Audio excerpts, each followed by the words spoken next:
উপরে যে ঝড়টা আছে সেটা ওর উপরে না এসে আমার উপরে আসুক, এইটা যেন নিজের দিকে টেনে নিবার একটা মন ইচ্ছা চাইছে। তাই আগামী দিন আমার প্রত্যেকটা ভালোবাসার মানুষ যেভাবে অন্যায়ের বিরুদ্ধে লড়াই করছেন করুন, আগামী দিন আমি আসছি, ইনশাল্লাহ লড়াই আরো জোর হবে, জালিমদের বিরুদ্ধে লড়াই আমাদেরকে করতে হবে।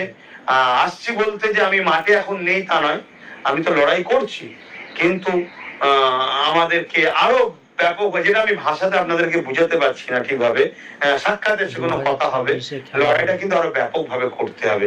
লড়াইটা আমাদের কয়েক সাইডে হবে। একটা লড়াই হবে সংবিধানকে বাঁচাবার জন্য, পাশাপাশি মানুষের যে সংবিধানের মৌলিক অধিকার যে মানুষকে দিয়েছে সেই অধিকারগুলোকে মানুষকে পাইয়ে দিবার জন্য লড়াই করতে হবে। পাশাপাশি এটা আমাদেরকে মনে রাখতে হবে, রাজ ক্ষমতা দখল করতে হবে।